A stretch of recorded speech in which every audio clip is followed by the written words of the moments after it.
Coach, 1-0 victory against the third-tier side. First of all, your takeout from the game, how would you sum up the game today? I think the game went as well as we wanted it to go. Obviously, people could see we made a number of changes today, and that was, enforced really because we have another big game in a few days' time, and it's about how do you set up to win two games, and rotate the squad in a way to make sure we've got fresh legs for this game and also fresh legs for our quite an important away game in a few days' time when we return back to the league. So, our big aim today was, could we go and win the game? Could we make sure we don't pick up any injuries? Could we make sure that we freshen up the squad?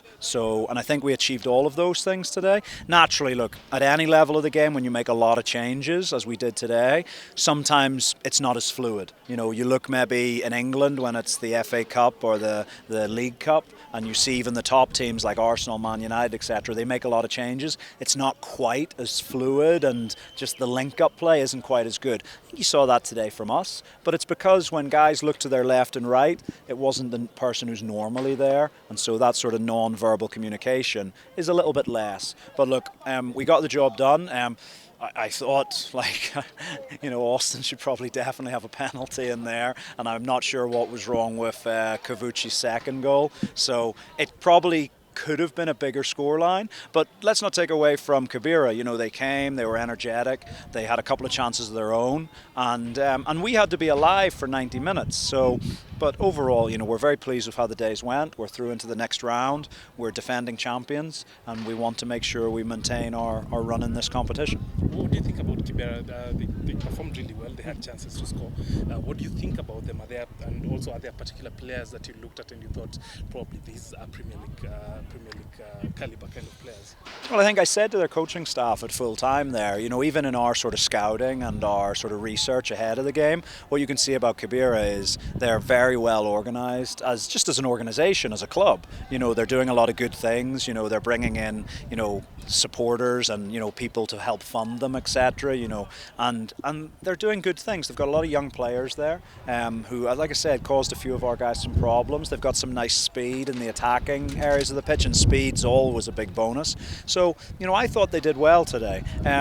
We'll go back, as we do with all the games, and analyse them in depth. In the moment, when you're sort of stood in that technical area, you're very much focused on what can we do to improve our performance. Yes, you're picking up some opposition stuff, but if you ask any head coach during the match, he's very much focused on what we need to do. But we'll go back and look. There's probably one or two guys in there we'll take another look at. But for me, they should just keep doing what they're doing. They'll go away. I'm sure they'll be a little bit disappointed at, they feel they might have got a goal today. But they've done really well, and they should just keep doing what they're doing. And I'm sure both them as a club will continue to rise, and also some of these players will continue to rise. You're through to the round of 16. You're leading the Premier League standings. Are we looking at a double this season? We're looking at going to every game and trying to win. I think if you remember back, this season we're so congested with fixtures. And originally we sort of thought that congestion might end by the time you get to April, but obviously the original the original schedule then got updated to add in the international windows. So now sort of double game weeks are continuing right through until maybe May. So look, to go deep in both competitions is going to take a lot of physical and mental strength and fortitude from the boys. But look, we're going to go out, we're going to try and win every game we play in. I believe Kakamega Homeboys got through on penalties, and so, that's a really tough away day to go to Kakamega. Straight after the international break, I believe the games are scheduled for, so, who knows even if we'll have all our players back from international duty unless those games get moved. But that's a really difficult place to go, and we've went there and won once this season, but winning once in a season is pretty difficult out in Kakamega. So to do it twice is going to take a huge effort, but look, we've got the quality, so we'll cross that bridge when we come to it. Coach, just to take you a bit, you're saying you need a big squad, and you definitely need it if you're going to go deep into both competitions. Considering the transfer ban, what's the status around that? It's a question you're going to have to ask the FKF. The FIFA directive is very clear. I actually personally read it over a few days ago, and it's very clear that we are allowed to sign players again, but the FKF are saying no. So I can't say anything more. The FIFA letter is very, very clear, but you have to ask the FKF why they're not allowing us to register players. Is it frustrating that you've signed like two very very high caliber players, Emery and Kadu, but yet you can't use them? Is it frustrating to you as a coach? It's frustrating for me in that there's boys there, like those guys have obviously joined a little bit more recently, but you've got other guys who've been with us since the start of the season, the likes of Sylvester Owino, the likes of Enoch Wanyama, even some young guys, Jerome Bryson, Boniface Odiambo, Gilbert Otieno.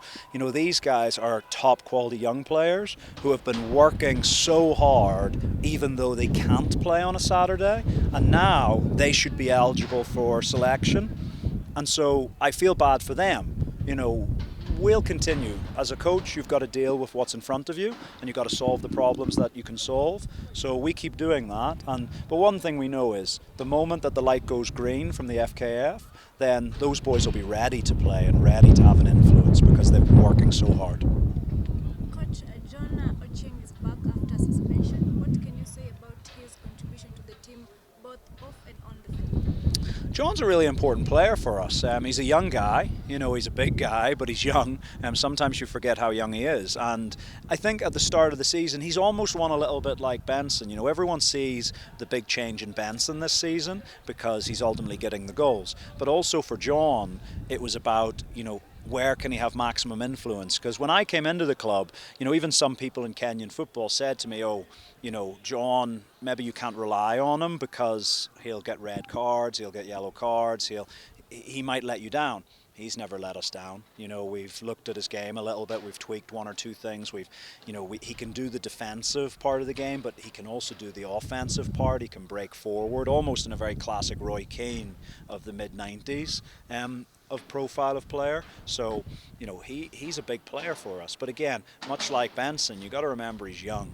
So he will make mistakes, but he's growing all the time in confidence. And yeah, it was good to get him back from suspension. Coach, finally, the international break is coming.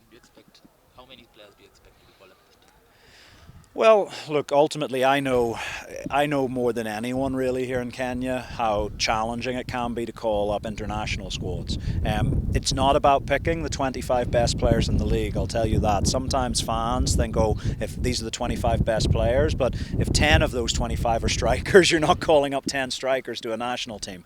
It's about picking a squad that will work well together. So, we'll hopefully provide enough players for the new Harambee Stars head coach, but also there's the potential, naturally, hopefully they get playing sooner rather than later, but Kadu and Bayasenge, will be hoping to continue representing their national teams, but obviously they need to be playing for that to happen, so the sooner that happens, the better for them.